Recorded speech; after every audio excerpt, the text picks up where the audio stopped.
past 25 years, television has been quietly reshaping the way we think about family.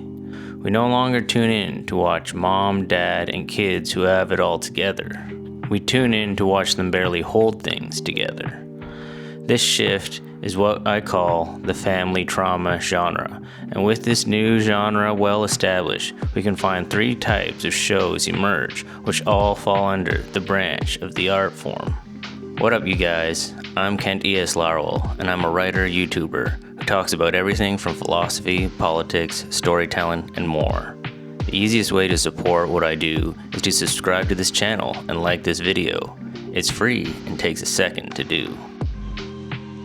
This categorization in this genre form that I've made up might be my own obsession and autism going full tilt. But if you humor me, I'll unveil three separate categories of shows which fit perfectly under the branch of the family trauma genre. Separating shows into these three categories gives us a greater understanding as to why so many different shows are considered a part of the art form. Some shows exaggerate dysfunction to surreal comedic heights. Others dig into the raw psychological wounds that shape a person's entire life. And some, despite everything, still find a way to pull it all together in the end. The first category is surreal and sublime. I have a rape warrant, Michael, because you took away my mace. Yeah, like anyone would want to R her. This is what I'm talking about, Michael. Now that your father has deserted us, Buster's become impossible to control. Suddenly he's too much of a big shot to brush Mother's hair. Well, I'm not...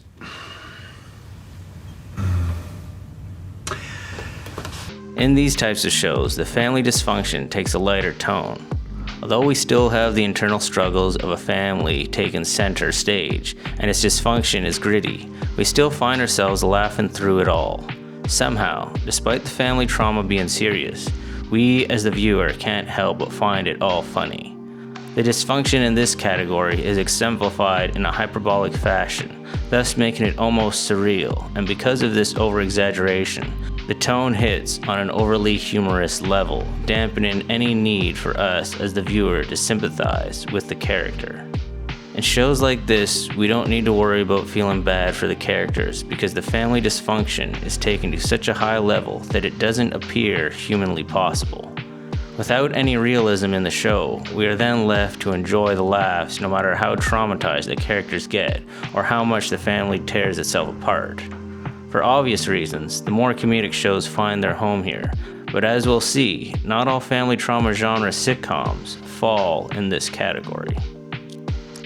Shows in the family trauma genre that also fit in the surreal yet sublime category are Arrested Development, Shameless, Rick and Morty, Bob's Burgers, and Righteous Gemstones. In Arrested Development, each character's selfishness and ego is dialed up to absurd levels, so we get to watch over-the-top moments in what are supposed to be benign circumstances. Shameless does a lot of the same, but pairs the absurdity with living in poverty. Rick and Morty takes the absurdity to its setting as the family fights with each other while also fighting bug aliens and time-traveling snakes. The heightened character traits of each family member in Bob's Burgers makes running a family restaurant near impossible. The megachurch of Righteous Gemstones sets the tone for the larger-than-life characters who we all laugh at despite the insults and fistfights.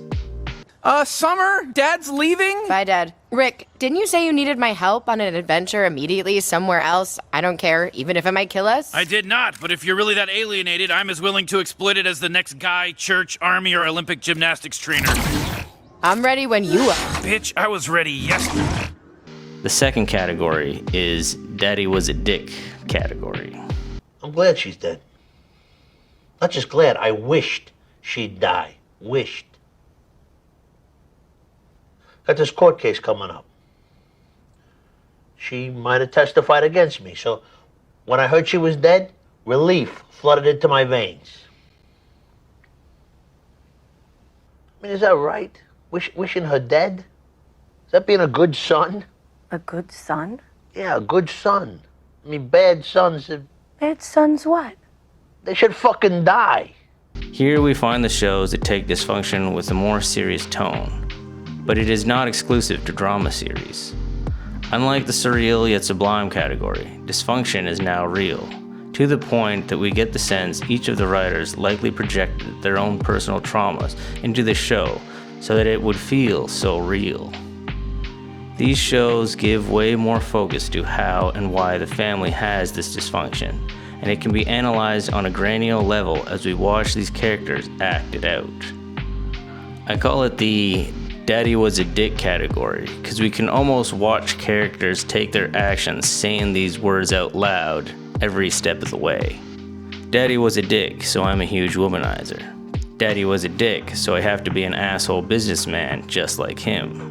Daddy was a dick, so now I'm all fucked up. Alternatively, we can also see some of the shows make the main character the very parent who is the dick currently fucking up their children. In these shows, we get to see in real time the ways in which children are growing up with daddy, or in some cases mommy, being a dick. Shows in the family trauma genre that fit in the Daddy was a dick category are The Sopranos, Weeds, Breaking Bad, BoJack Horseman, and Succession. In The Sopranos, Tony is a mob boss because of his dad and upbringing, but also has childhood trauma from father and mother, which he explores in his therapy sessions. In Weeds, Nancy is damaging her children on a daily basis with her drug dealing. In Breaking Bad, Walter is witnessing his marriage fall apart, and his kid distance himself due to, once again, drug dealing. BoJack Horseman is riddled with pain and resentment from his mother and father being terrible parents, and which he passes on to his horsing around family cast members, and later his own daughter. Succession has Logan Roy constantly berating his own kids, as he also plays them against each other while they fight for control over Waystar. It was too much, Shivan.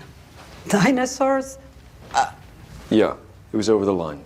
Shiv went over the line. Oh, I think it was pretty clear that I was talking about... No, it was clear, yeah. You tortured the old dinosaur. You barbecued him live, Don't fuck with me! Hey! No! Don't fucking touch him! The last category is pulling together regardless.